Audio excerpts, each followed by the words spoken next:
Hey, je vais vous parler de mon parcours en termes de langue et vous donner un peu mes objectifs. Je vais vous lister les langues que j'ai envie de parler, en tout cas les langues que je veux absolument parler et les langues que je me dis, cela aussi j'ai envie. J'ai commencé à m'intéresser aux langues, du coup au collège. En fait, ça a commencé avec l'anglais. Je trouve que les profs, la manière dont ils enseignent, en fonction de si c'est un prof, si c'est un bon prof, en tout cas si c'est un prof qui est passionné par son métier, ça peut vraiment changer la trajectoire de ta vie, ça peut vraiment impacter, influencer tes choix de vie, mais vraiment littéralement. Parce que moi, la première fois que j'ai eu cours d'anglais, c'était en 6e. Et en fait, je me souviens que mon prof, c'était vraiment une pépite. J'ai toujours voulu apprendre l'anglais et j'avais tellement hâte parce que je voulais absolument chanter les chansons de Justin Bieber. Oui.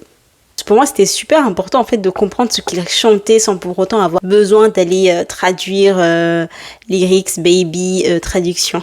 Et du coup, moi, l'anglais, ça allait être un outil pour pouvoir, traduire tout et n'importe quoi et même parler la langue sans pour autant avoir à aller traduire ou avoir un dictionnaire. Je me souviens que mon prof d'anglais, du coup, c'était vraiment waouh, ça se voyait qu'il était passionné par sa matière, ça se voyait qu'il était là, qu'il aimait enseigner aux gens. Franchement, je l'ai adoré. En fait, lui, dès le début, il m'a fait aimer l'anglais. Déjà que je voulais apprendre la langue, absolument, mais lui, il a confirmé mon envie de vouloir apprendre la langue.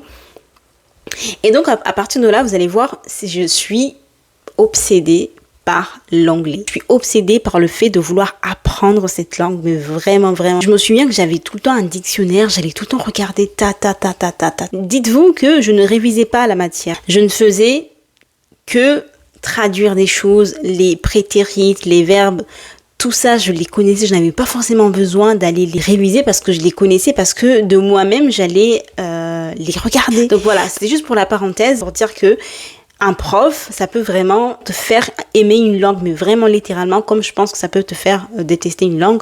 J'ai des copines qui, en tout cas quand on était au collège, détestaient l'anglais. Il y en avait aussi qui détestaient l'anglais parce que ils aimaient juste pas l'anglais et puis ils ont le droit de pas aimer. Il y en avait qui n'aimaient pas parce que le ou la prof elle-même, elle n'était pas top, ils n'aimaient pas sa manière de faire, ils n'aimaient pas sa manière d'enseigner. Donc pour vous dire, les profs, ça peut vraiment faire changer, je pense, la trajectoire d'une vie. Et donc concernant les langues que je voulais apprendre, ça a déjà commencé avec l'anglais. J'ai fait du latin, mais bon, vu que c'est une langue morte, c'est toujours bien de connaître, mais dans la vie actuelle, c'est pas très utile, à part si tu fais du droit, par exemple. Et puis, si tu es intéressé par l'histoire également, les langues mortes, ça peut être intéressant. La deuxième langue, du coup, que j'ai rencontrée, c'était, je pense que ça se rejoint, je pense que les deux se rejoignent. Ça a été l'espagnol et le japonais. Le japonais, je pense que pour plein de personnes, ça a commencé avec les mangas. Du coup, j'ai découvert le japonais avec les mangas. On était au collège, donc j'ai découvert ça avec les mangas et coup de cœur. J'ai toujours voulu parler la langue, mais par contre, c'était super compliqué pour moi. Dans ma tête, je me disais, mais waouh! La langue, elle était trop compliquée pour moi parce que les caractères, c'est pas les mêmes qu'en français, alors qu'en anglais, c'était beaucoup plus facile parce qu'on a les mêmes, c'est le même alphabet. C'est vraiment les mêmes lettres, alors qu'en japonais, c'est autre chose. En plus, il y a différents alphabets. Et donc, moi, dans ma tête, je me suis toujours dit que j'avais envie d'apprendre cette langue-là, mais il y avait cette barrière-là, il y avait cette peur-là. Après, il y a eu aussi l'espagnol. En fait, j'avais pas forcément d'attrait au début avec l'espagnol.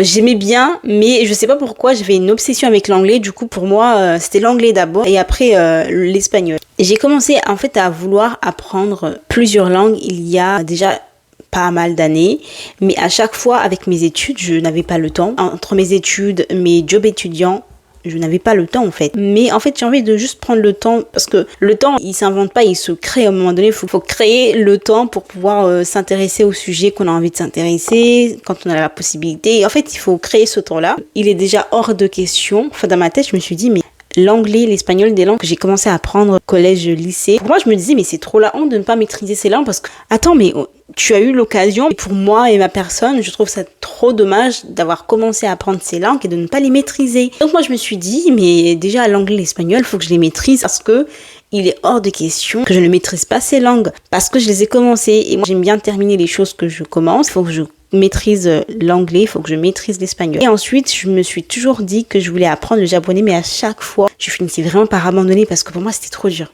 Et au final, j'ai abandonné pendant des années. Sauf que je me suis réveillée à un moment où je me suis dit non. J'ai toujours kiffé les langues, j'ai toujours voulu apprendre plusieurs langues. Là, je me suis dit, tu peux pas te trouver 10 000 excuses parce qu'en fait, tu vas jamais commencer. Si c'est dur, c'est comme ça, mais il faut que tu commences. Il faut que tu trouves des méthodes, il faut que tu commences, il faut que tu t'y mettes pour de bon. Quand j'ai voulu commencer le japonais, il y avait le coréen, il y avait, je sais plus si c'est une vidéo que j'avais vue, je sais plus, qui disait que c'était beaucoup plus facile d'apprendre des langues avec des caractères différents de ta langue maternelle quand tu passes par le coréen, parce que le coréen c'est beaucoup plus facile. Là aujourd'hui je me rends compte que pas forcément. Tu peux très bien commencer à apprendre une langue bien plus difficile et après terminer par une autre. D'ailleurs je sais pas si au final, mis à part les caractères qui sont nombreux en japonais, si c'est plus compliqué le japonais que le coréen. Pour l'instant, on a l'espagnol, l'anglais, le coréen et le japonais, ça nous fait 4. Ensuite, je m'étais jamais vraiment intéressée au fait d'apprendre cette langue. Elle m'intéresse de plus en plus et c'est le chinois mandarin. Parce que pour moi, c'était vraiment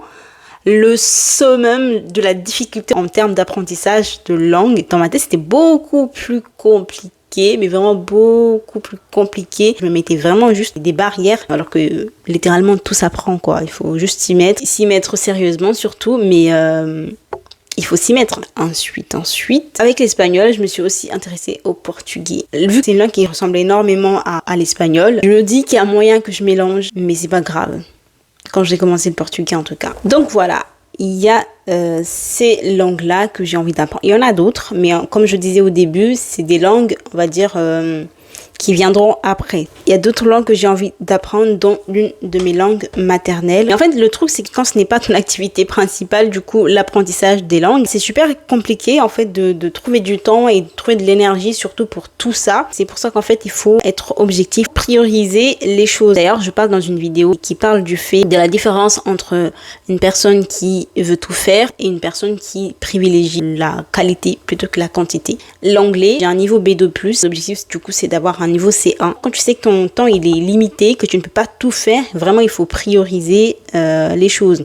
Si tu as le temps et que tu arrives à t'organiser, tant mieux. Mais si tu n'as pas le temps et que tu remarques de toi-même en fait, il va falloir commencer à prioriser parce que ça sert à rien. Apprendre une langue, ça prend du temps. Ça demande de revenir encore et encore dessus. Ça prend du temps. Dans ma chaîne YouTube, je prévois du coup de faire plein de vidéos.